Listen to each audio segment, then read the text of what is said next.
Hello, tourpreneurs out there in tourpreneur land. Welcome to another episode of the Tourpreneur Tour Business Podcast. And this podcast episode follows our last very successful episode, the Tourpreneur Call-In Show, where we receive calls or recordings from fellow tourpreneurs out there who have questions, and we field them, we answer them, we debate them, we discuss them. So this was an experiment.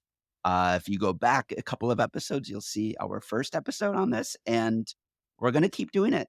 Everybody seemed to really like the banter and hearing from fellow tour operators. So if you are interested in adding your voice to an episode, just go to speakpipe.com/tourpreneur. We'll put the link in the show notes. Record your own question, and you and your business and your question can be featured on the next episode of the Tourpreneur Call-In Show. So I am Mitch Bach, and I am joined by my fellow two headless horsemen, Pete and Chris. Pete, how goes it? All good. I'm back in sunny Scotland this week. It's not very sunny, but never mind with that. So it's all good. You spend most of your time with your head in the AI clouds, and I was just wondering what this January has been on your mind as you've been looking at the kind of landscape of travel industry, tour operators, technology. Yeah, it's picking up speed. It wasn't already going fast enough. It's picking up speed. 95% plus is still focused on how do we save money? How do we save time using AI, which is exactly the correct thing it should be focused on when you're going through the learning journey. So if you're not using AI tools every day, you should be, because that's the only way you're going to learn this stuff. It's going to make your business more efficient and more productive. And that's where the big efforts are being applied. And most operators are now in the early stages of learning that this stuff does save you cost, it saves you time. However, I still stick with comments I've been saying for a couple of years. The strategic use of AI, because all of cost saving and increase of productivity and efficiency is tactical use. Everybody can do that. The strategic use, I'm not seeing a lot of. And that's because the strategic use of AI is very difficult. The strategic use is where you reimagine your business, where you reimagine what your customers are doing, and you create new services and new products to service a market that may not already be there or a market it is there. So the strategic use of AI is not big at the moment. Is it going to come? I think it will. I may be wrong, but the operational tactical use of it it's now part of the day-to-day business of many operators. And if it isn't, you're way behind the curve now. You need to be, because your competition is more efficient than you now.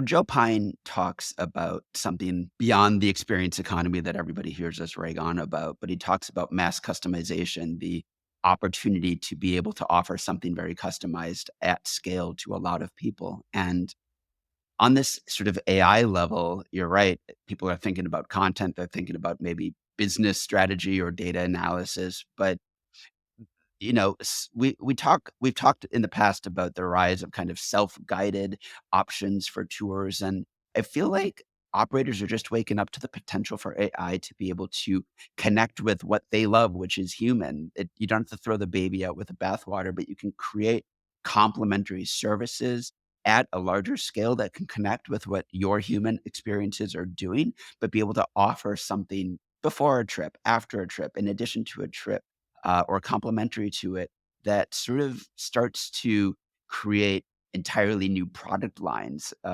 for our industry. That's something that's been rolling around in my head because I feel like I haven't seen a lot of creativity. I feel like people are taking camps on either side right now. Either they're really leaning into what's special about being human, or they're saying, let's create AI audio guides or self guided mobile tours or trip planners or all of that. The word is hybrid. Whether that sticks, I don't know, but I've been using it forever. The word is Yeah. hybrid. A tour operator who has great human experiences, 100% double down and make the great human experiences better. As long as they've got a barrier to entry there, they will still be great human experiences. But you can look after that client better now. If you're looking after them 4 hours, you can now look after them 24 hours. And you would be naive to think that in 10 years' time or 5 years' time or 3 years' time, the sector is going to be like it is at the moment. It is not. And other people, not just in the sector, but out with the sector, are looking to look after your guests in destination 24 by 7 by giving them tools to look after them. So at a marginal cost rather than a high operational cost as an operator, why wouldn't you do that? If you've got the opportunity to spend 4 hours with a client with a human, the rest of the day give them digital aids to make their experience better. I really struggle to come up with arguments why you wouldn't do that because it just binds the customer to you Yeah. you more. I'll give an example of why this was on my mind because we had somebody in the Facebook group, ask a question. Should I include hotels for my 3-day city stays, that I'm developing? So multi-day, but focused in a city, just a few days. And, the poster asked, "Is it better to include a hotel or not to include a hotel?" Everybody said include a hotel. I raised my hand and said I would never book that because I like the potential of choosing my own unique hotel. If there's a business opportunity in the flexibility of choosing your hotel, while also meeting together to share meals, guided experiences, whatever during the way with a potential group, experience, then there's a logistical issue of making sure you are serving at a high level a customer that might be staying in various locations around a city. And if you can wake up and you have a branded little bot that says, "Good morning, Mr. and Mrs. Whatever," and we know exactly where you're staying, we know exactly what you like, and we're going to guide you to your first experience or give you that customized schedule. And part of that hybrid overall experience is those high touch human moments, but it's not the whole customer experience.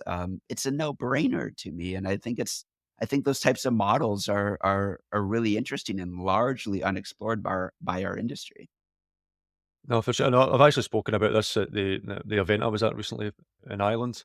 I used to call it a hybrid sort of model. I call it the connected trip. But it's a similar thing as where a brand and a business and a tour operator is able to one generate more revenue and more money because they are going through that person's or that sort of traveler's journey all the way through their time in a destination, whether that's for a day or multiple days. And it's just a way of keeping your brand in front of them. It's another way of raising awareness about your brand and marketing, etc. But it's certainly another way for you to generate more revenue.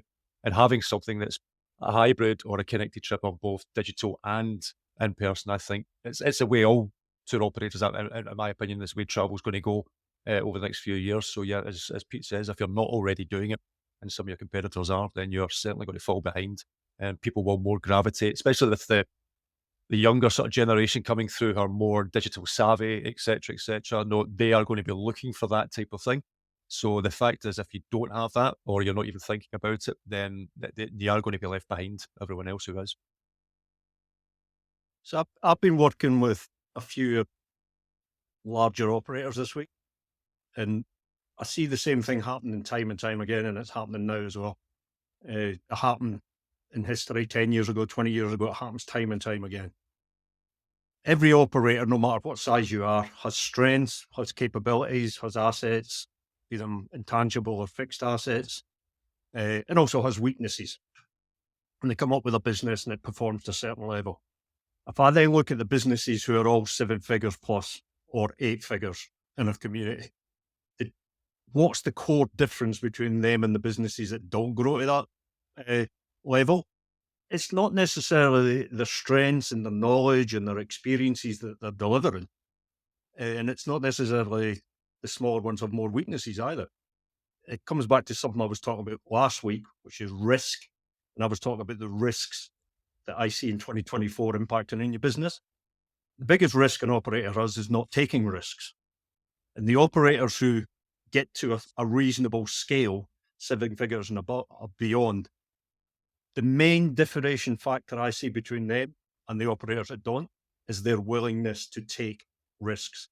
And when I say taking risks, that's trying new things, things like we're moving into an AI world.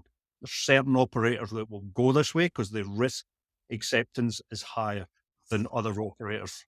And that's the main thing I see if I'm looking for one thing that differentiates a larger scaled operator who's building up quickly. It's that acceptance of seeing risk appreciating it as both an opportunity risk and a threat, and then doing something about it. And therefore also accepting failure as part of the iterative process. Trying things means a lot of creativity, which means a lot of things on the chopping room floor. Again, the best talk I heard last year was at Tourradar's event, Adventure Together event in Vienna, and they had the CMO from Nike on there, a former CMO, who said, our marketing team had to learn to be okay with the fact that 99% of what they came up with would never see the light of day. And sometimes, as business owners, we fall in love with our ideas, we fall in love with our tours, and that love blinds us from realizing that it's time to it's time to kick that bird out of the nest. Sorry for that metaphor. Um, I was at the New York iteration of the Travel and Adventure Show, which is a B2C show where a bunch of people around New York City pay $20 to come in and visit travel booths. A lot of destinations there. I thought they were all almost uh, uniformly boring. Except a couple of them served food. The destinations got low marks. The speakers were fine. Rick Steves has been delivering the same speech for 40 years at this show about how to help 70-year-olds get off the beaten path in Europe, which for him was the gateway of travel for Americans. I thought it was kind of a bland talk. No offense, Rick. You're great. You know your audience, but um, it's funny, he asked the audience, "Raise your hand if you've ever been to Amsterdam. Amsterdam's a wonderful city." Every single hand on a floor of 400 people went up, and then he proceeded to talk about how, uh, how he knows the best hidden gem castle in Germany that you should go to, and it's funny, I remember, I was 19 years old, this was 20 years ago, and, maybe I was like 20 or something, and, uh, I was just randomly traveling through Germany, and I saw a town called Bacharach, and my last name is Bach, so I was like, "I'm gonna go to Bacharach," and it felt like the most remote place on earth, and I got off the train, I was just there just for the heck of being in Bacharach, and I went up, from the train station, went into a cafe, and every single this is not an exaggeration, every single other person sitting at the cafe was holding a Rick Steves guidebook, and it was a man and a woman couple sitting there reading their Rick Steves guidebooks, waiting for the next thing that he recommended. Um, and I had turned to them and I said, "Why are you here? I think I know the answer." They said, "Well, Rick says this is the best hidden gem village to go to in the Rhine River Valley." So I guess I don't know if I have a question, but I'm wondering, is there any hope for our industry, or are we just going to ruin everything and keep ruining everything? There's no way to travel that involves a guidebook or much less a blog or anything that isn't just gonna get trampled to Well, death now. there are always gonna be hidden gems. There's still plenty of places and things to see that are maybe not as quite as popular, but no, that's so what we do through our own marketing agency, trying to market some of those places as well. But yeah, that does get to a stage where they won't be so hidden anymore. So it's you're almost cannibalizing your own model and your own messaging by saying, "Well, come to visit this hidden gem," but once it's out, and then it won't be so much hidden after that. So it's you're always going to have to try and find new hidden gems and new things that people don't know about, or talk to other places that they can say we can make this into a destination as well. So yeah, it's always that sort of hamster wheel of always trying to find something new to add to the mix. And yeah, I suppose in a way that it does sort of cannibalize what you're already doing, but it's a thing that people want. They want to see something a bit different. Yeah, it's a mess. Kim, we've got to be honest here. The numbers of people now traveling versus the numbers 10 years ago and 20 years ago and 30 years ago, and what is coming, we're about to add another 2 billion on in the next 25 years. You've got all of this people with complete access to all the information in the world at the speed of their fingertips, or as quick as they can ask a question into an AI, which is going to drive huge amounts of number to whoever's in fashion at any one point to direct traffic. And it's very easy to be able to get to a point soon where a individual can say, go here, and you can have tens of thousands of people within a month going to that one attraction or one spot. Nothing about that in my head is good.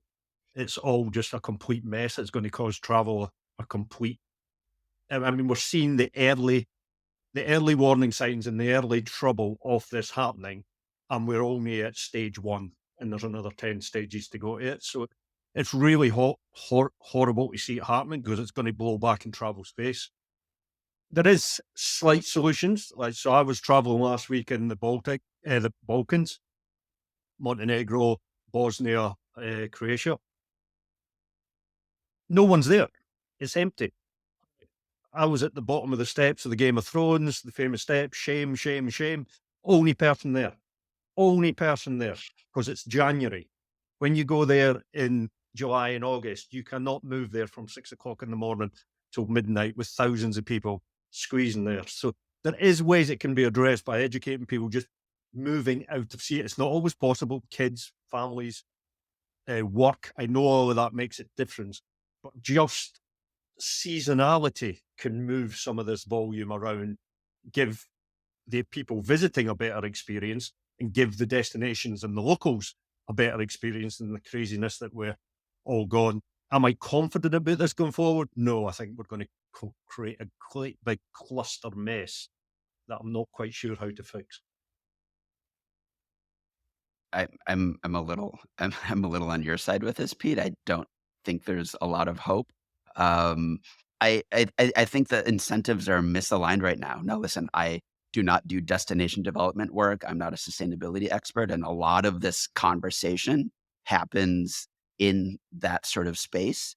And so it's usually on governmental levels. It's talking to flights, and of course, that's really important. But I think of, our position in the industry, which is tours and activities and attractions. Uh, in other words, how to fill your time in a destination. And I feel like core essential problem is something I noticed when Get Your Guide recently announced their AI travel planner or a new iteration of it. It was splashed all around LinkedIn, and um, it was, "I'm going to New York City for a few days," and they had a little, GIF, or GIF. I always forget which one never mind. A little animated screenshot of scrolling through what the planner produced, and all it was skip the line attraction tickets. So here you have a company that is saying the future is guided, all these incredible rich experiences, and it was One World Observatory, and it was, the Statue of Liberty ferry cruise, and it was, a Broadway show or whatever. And Chris, you said it before, it's like the argument is always, well, it's what the customer wants. But there's this vicious circle of these platforms that need to sell something, and so they have to already present a consumptive model of what travel is, which is you go to just purchase tickets to things, tours and whatever else. You fill your time purchasing things to consume. They don't really have a lot of incentive to offer non non-commercial things to spend your time with.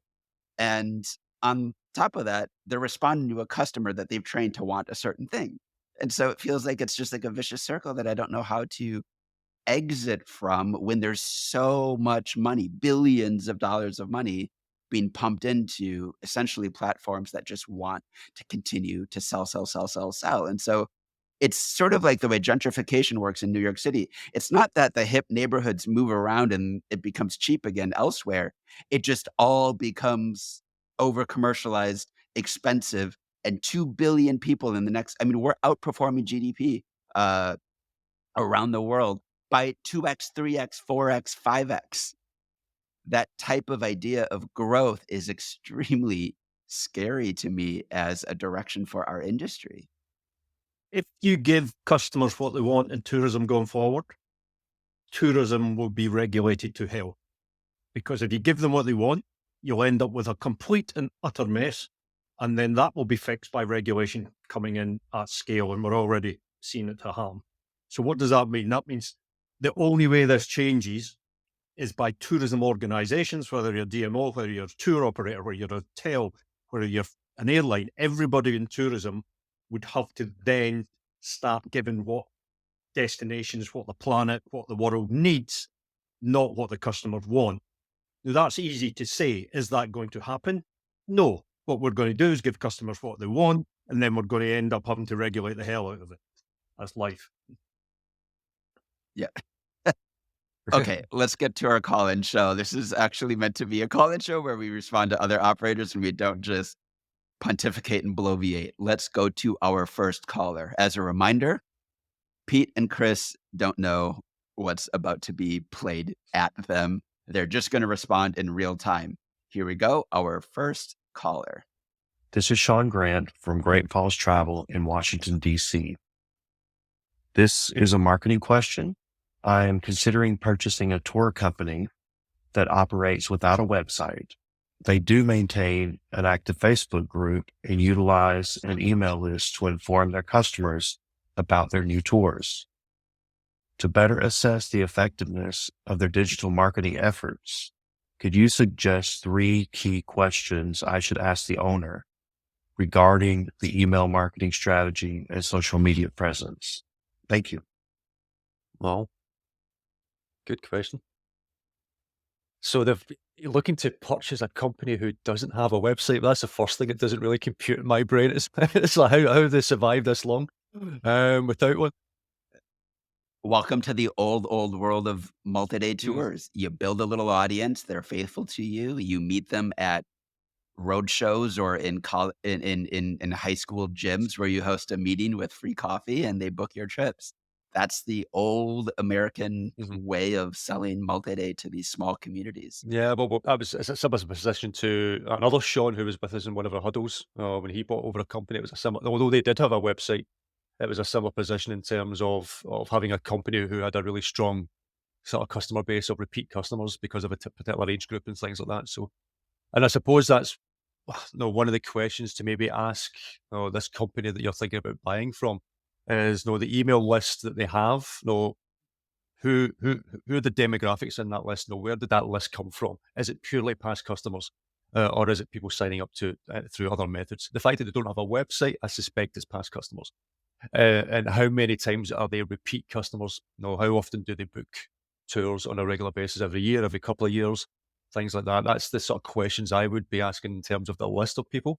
I'm sure people have some more ideas. I'm not running sort of similar businesses, but in terms of from a marketing point of view, it's and a sales point of view, is knowing how many of them actually come back time and time again to book out tours. And yeah, what age groups are they? No, if they're all in their 80s and 90s, that list, unfortunately to say, that list of people probably isn't going to last that much longer. No, to Ouch. be honest. So, Ouch. so it's how you're going to get new blood. What have they been doing to try and get new blood and maybe a younger demographic, etc. If it is a more older demographic that they're attracting at this moment in time, maybe they're not. Maybe that's one of the reasons why they want to sell is because they're struggling with that side of things. Hence the reason you need a website, you need all that to get your messaging out there and try to attract that younger audience. The fact that they don't have a website as well probably means they've done no advertising whatsoever. It's probably all been maybe press ads, leaflet drops, things like that. So they probably don't have that much of a digital presence out there, if anything. The good thing, they've got a Facebook group. That's a gold mine. I've always been a big fan of Facebook groups.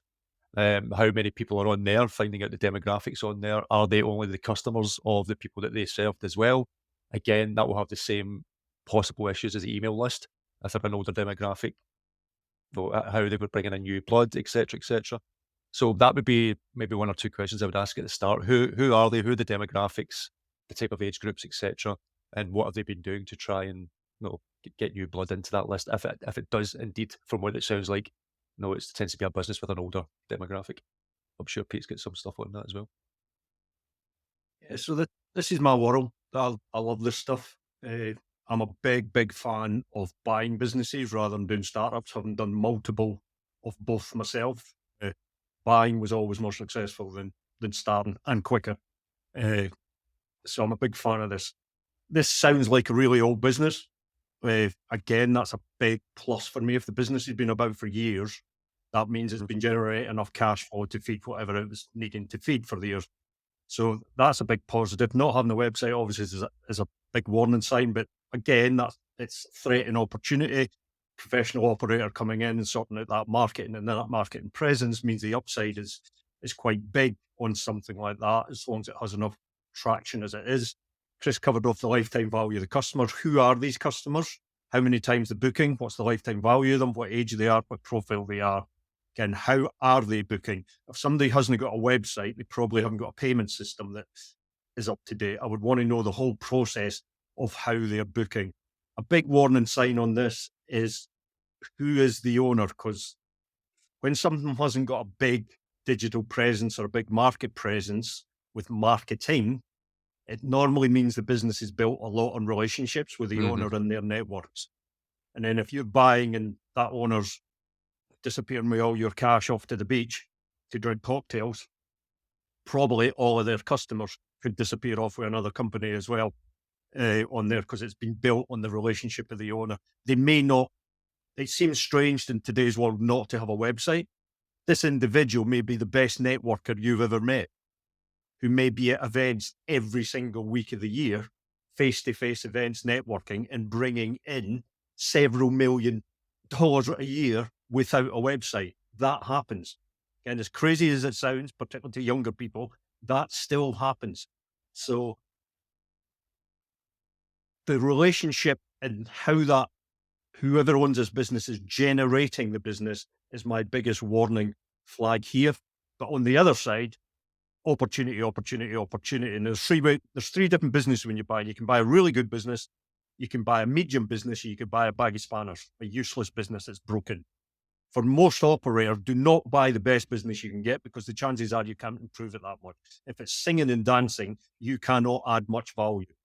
Something that hasn't got a website straight away is telling me you can add value. So this is either in the middle, and I'd need to look more to see if it's in the middle or it's in the bag of spanners. I don't recommend buying the bag of spanners. I do that because I can buy really cheap and they're broken. I can fix them. Most operators should be buying a reasonable business that has a decent upside on it.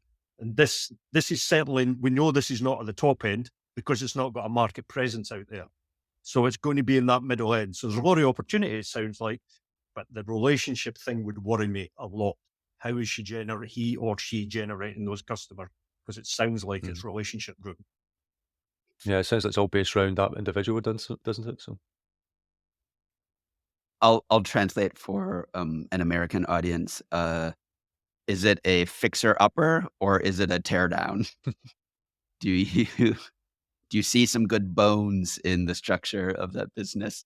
Here's here's the reality. Our industry isn't that old. The idea of packaged multi-day tours for mass travel, for the mass tourism market is a post World War II enterprise. So a lot of these businesses that are legacy old businesses, except for the oldest of the old, which are usually very large companies now, thinking of like Globus and Colette and Tauk and all of those are all 100-year-old businesses.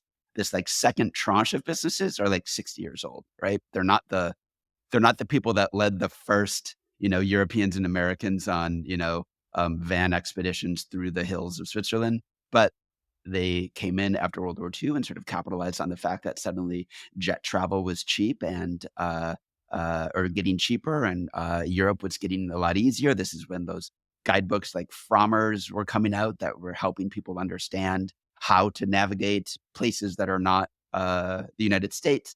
And a lot of these businesses grew on the growth of the industry, and now they are out of their league in the sense of they're old and they don't understand this new landscape of selling a bit of how travel gets sold. But they still have functioning businesses because they are legacy businesses with legacy audiences. And Chris is right; they're aging, and it's a great opportunity. Not every single business is an opportunity, but there is a tidal wave coming of essentially wealth captured in businesses that are not made for 2024 that can be potentially refashioned and regrown and rejuvenated for today's, I guess, generation. But I see a huge opportunity because you have two sides of a market. You have largely a market of existing tour operators or professional entrepreneurs who don't know about this opportunity, and you have a large group of operators that are essentially like, if my son doesn't take this business over,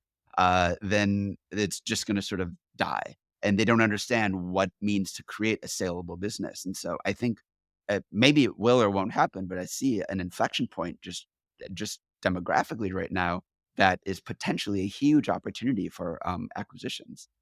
So the largest demographic in history, the boomers, the largest business owning demographic in history, the boomers, which I'm a part of, is all coming up to retirement age, and they're retiring at scale. I think I read some data that 10,000 a day or a week are retiring in the US. Uh, Huge amounts of these people were business owners, obviously not all tourism business across all of it. All of this is flooding into the market at the moment. There's two opportunities here. Obviously, the straightforward opportunity to buy these businesses coming onto the market, but from a tour operator who's not interested in buying, this is the wealthiest demographic who are suddenly retiring with lots of money in the bank. So although huge amounts of marketing effort goes on chasing 18 to 25-year-olds, all them people with no money, do not ignore all the people my age at the Mhm. other end with money, because they're not going to want to die without spending a lot of that cash. They've been working very hard for God knows how many decades. They're all at retirement or about to retirement, and there's a huge pile of cash at that end of the market. Mhm. They all bought homes at reasonable prices compared to today's today's values and things like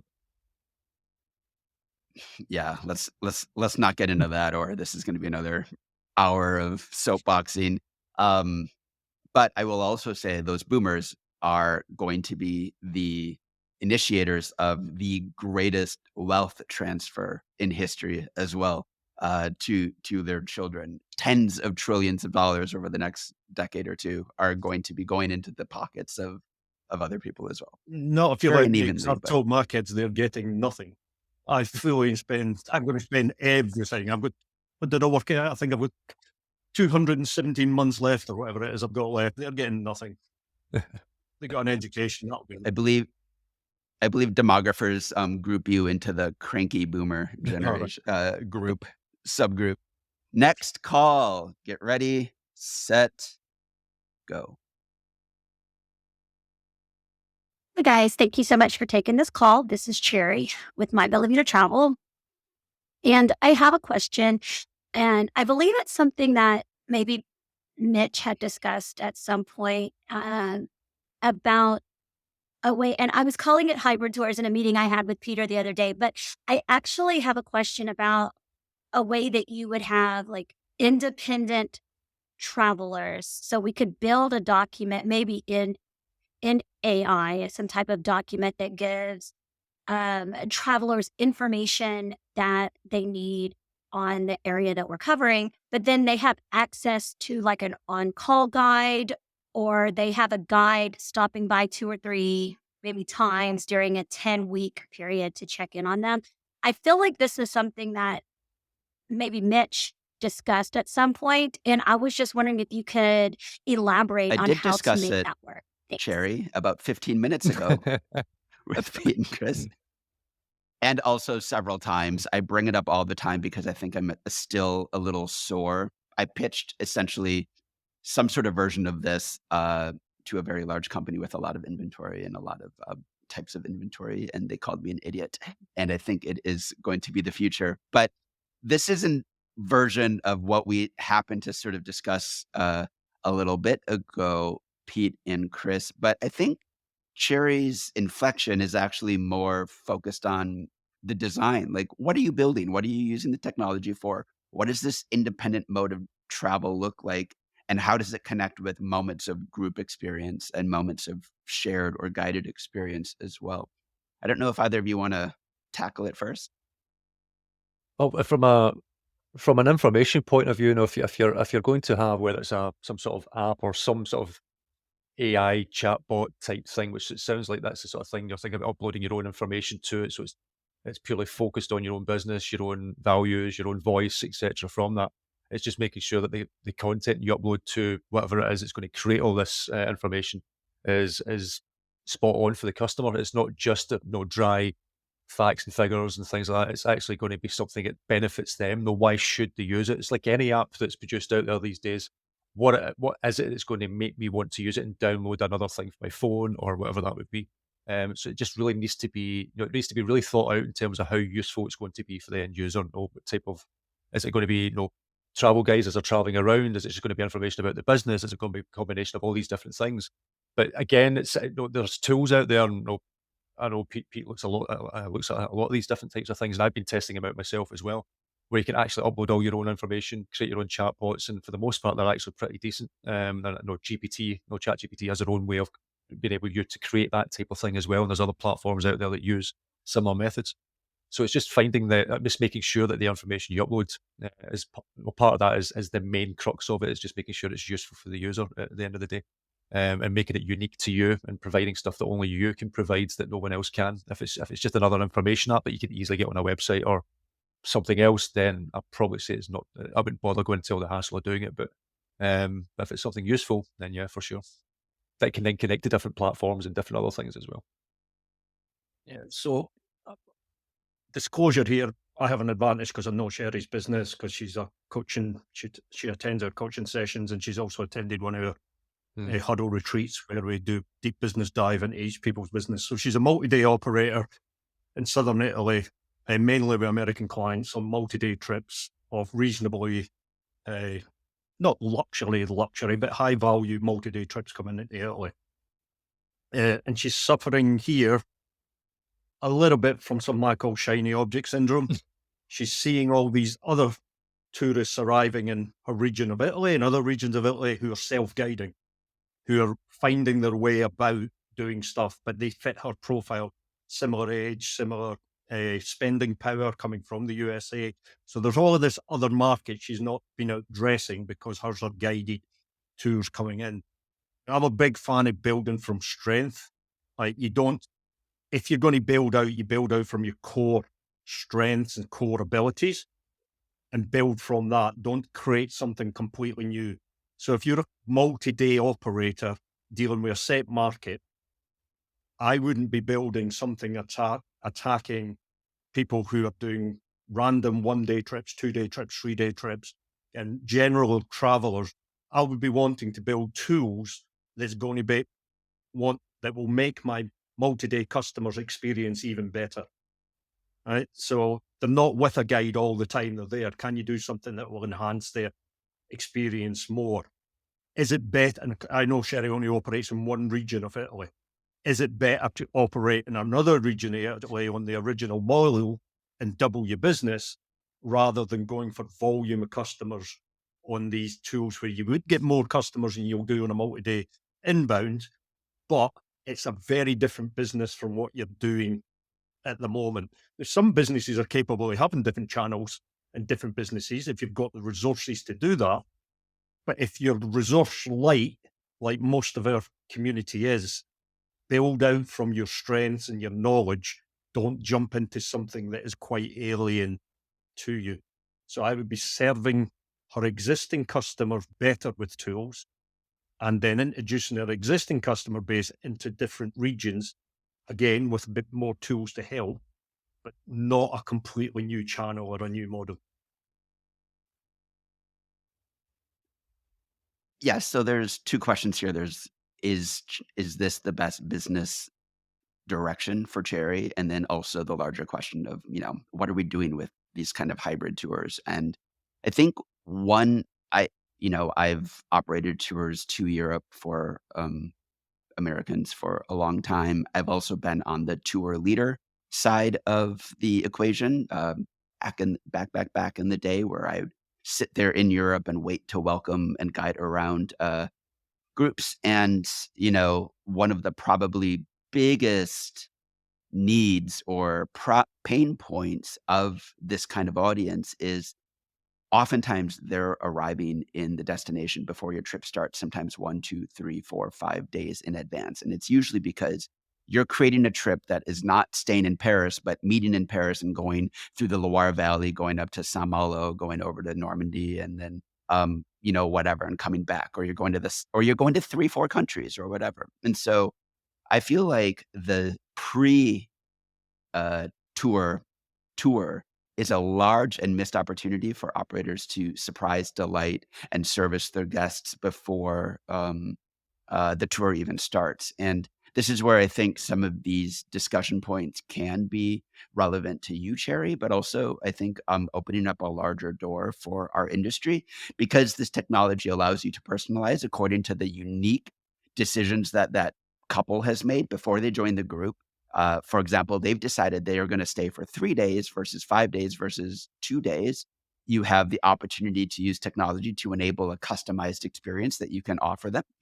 And you have opportunities as well to use, so yes, it might be, I guess you call it an app, but it might be kind of an information portal. But I think, we're all talking about chatbots these days, but don't forget, it's really, really easy and simple to create using something like Bubble, a little quote unquote app that isn't like download this, but it's like a little place that you're offering information and help and support to that couple for the few days before they meet you. But I think the larger opportunity, is something that I saw Vox, VOX, the company, experiment with as we were coming out of the pandemic. They uh, they were, I mean, I don't know how it's doing as a business model right now. The fact that I don't really hear about it, I means probably didn't do well. But they did this thing where you used their audio tech to travel around Rome or Paris or wherever, and they had guides leading audio-based in-person guided tours. And basically, if you ended up near them or if you decided to like wake up at 11 o'clock and load up the app, you could basically join on to a tour in progress. And so you could marry their self-guided commentary across all of Italy or all of Rome with the fact that you ended up in proximity with an individual that was basically a human being a hop on, hop off bus. You could hop on that guy's tour or that woman's tour and then hop off it at various points. Now, listen, it's quite complex, quite creative. So I applaud it for thinking outside of the box. There's a lot of design potential pitfalls with that, of course. But what I like about the idea of what this technology can enable is, for example, again, these pre-night individuals wake up and maybe you have a designed pre-day experience that is optional and maybe you hire a guide to do that. And, it might look like this. It might be an email in your inbox. It might be something in, the little app, a little notification or whatever. And it might say, welcome. We know you've arrived in Rome ahead of time.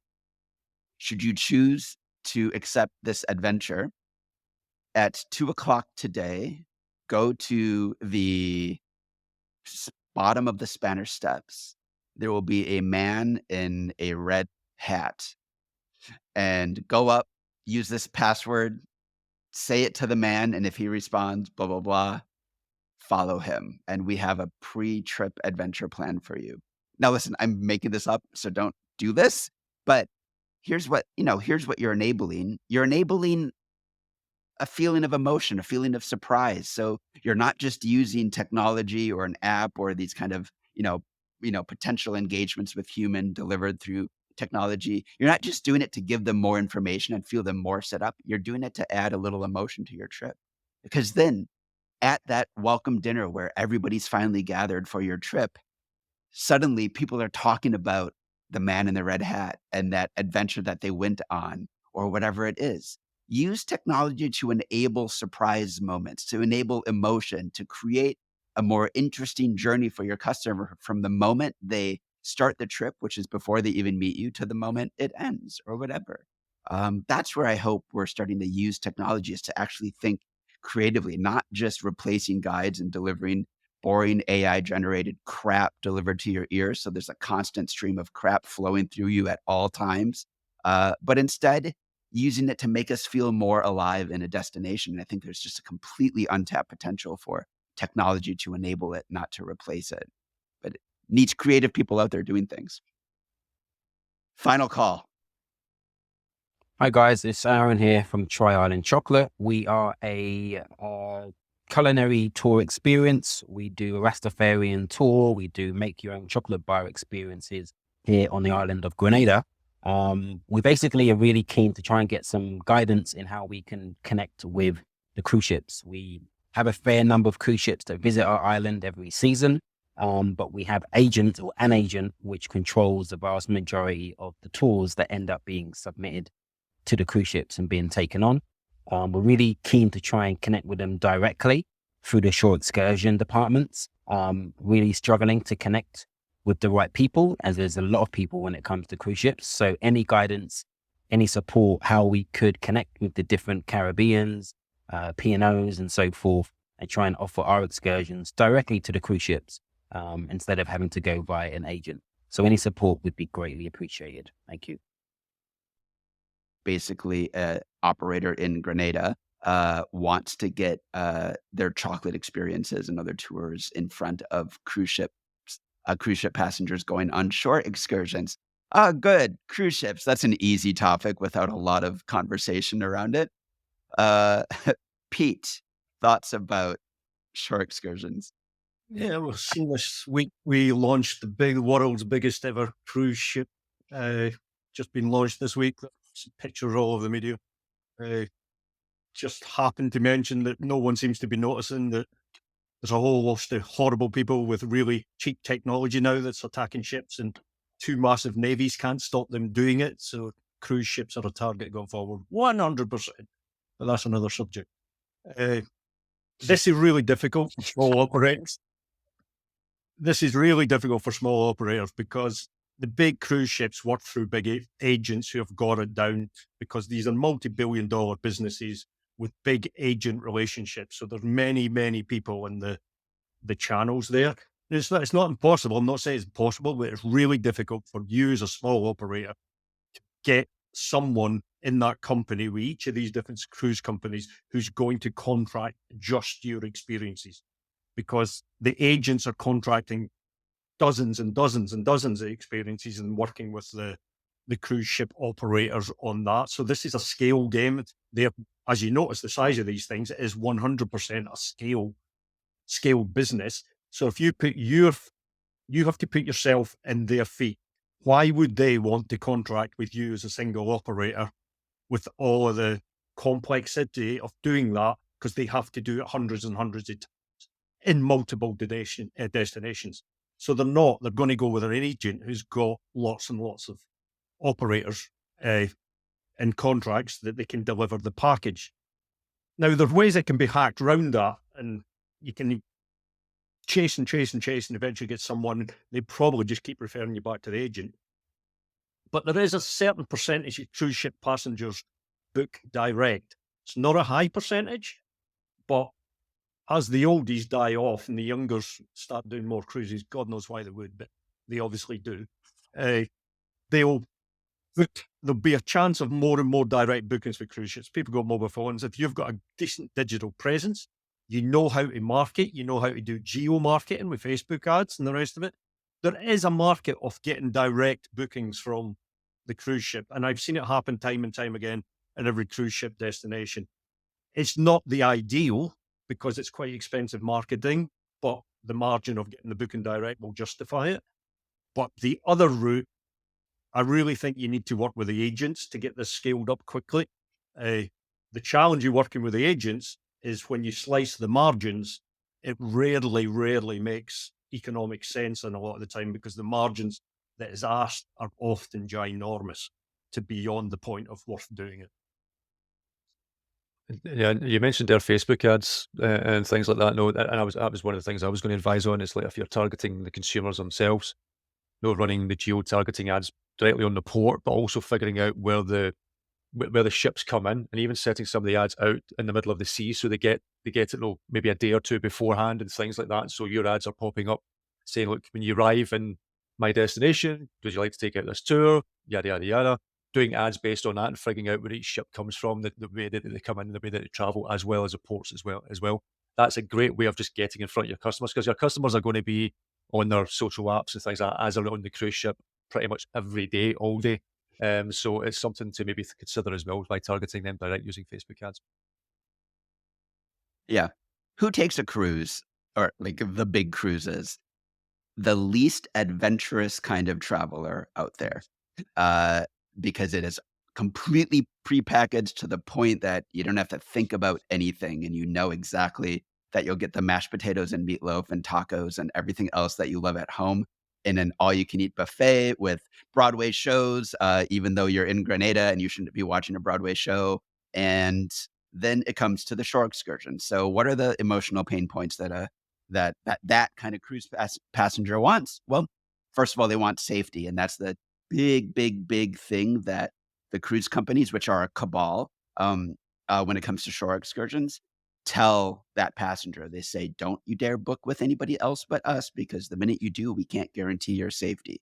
They prey on that safety. So if you are going to run Facebook ads, you got to hit that emotional baseline of making sure it feels safe, which means it needs to be very convenient. You can't tell them we're conveniently located 1.2 miles away from the port. No, you need to be there, greeting them and taking them. So you need to design. I don't know where your chocolate experience is, but you need to design an experience that can, first of all, compete on that basic psychological level.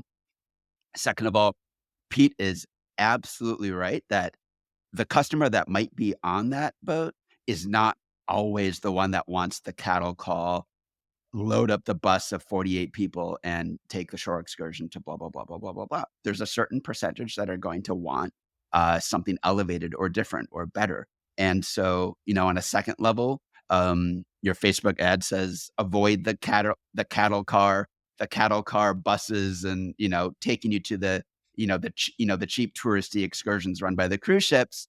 Come for a private adventure a private small group adventure or semi-private small group adventure that you'll never forget. And so you need to design a price point that doesn't compete with those cattle call shore excursions, or it's a losing battle. Design something that goes in the opposite direction for that niche of an audience that says, I'd rather pay $200 for the best possible Grenada experience because I only have one day there.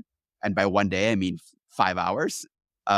You also say guaranteed return to ship on time, because that's another thing that's really important. If you're on TikTok, then a large percentage of TikTok is focused on people recording passengers running for the boat because it's about to take off without them. I'd say that's about 40% of TikTok videos right now, according to my algorithm. And so getting those psychological needs, making sure you compete with the cruise ship on those basic points, but then go the opposite direction of where they go. And they go towards just total straight commodification of the experiences, right? So you got to be an experience truly. You can't just be an attraction. And then on top of that, I look at, so beyond running ads and designing your own experience, the one platform that I see doing well with cruise excursions is Tours by Locals. They do a lot of cruise excursions, of shore excursions. They don't have an in with the agencies, but Tours by Locals has a large percentage of people that will just book a Tours by Locals a tour wherever they go. They're in all sorts of different destinations and places, and so they have a loyal customer base, and they're private tours, and they're high cost tours, and so that's a customer, whether you're creating a shore excursion on Tours by Locals or partnering with one of the guides that already has an established reputation of leading those. I think that's an avenue. And that's not the only avenue. That's just the one on the top of my mind. But that's the price point I think you should be aiming at. Everything else is just going to be annoying. And are you going to get in with agents or be able to work with a cruise ship directly to market your tours? No, I'm sorry. They're not a charity. They are a high margin business. That's why they register their ships in Liberia and pay their workers from Indonesia $2 a month and keep them locked up 8 floors below. It's because all they care about is profit. And if we had any more time, I'd really lay into that. Pete. And although there is business there to be on the direct marketing, like I said, it's actually even a bit more complex. Because I've been to Grenada, I've seen the ships coming in, and I can see the different brands coming in, and I know the different price points the customers are paid to be on them different brands, on them different ships and them different experiences. Therefore, I would want my marketing to be tailored to the ship, because I know the customers on the ship are willing to pay vastly different prices depending on what ship they're on. So from a small company with direct marketing, if your marketing is agile and complex enough to be able to deal with that, that's fantastic. But if it isn't, it's quite a difficult thing because all of these cruise ships have different customer profiles. And some of them are fantastic profiles and some of them are not great profiles.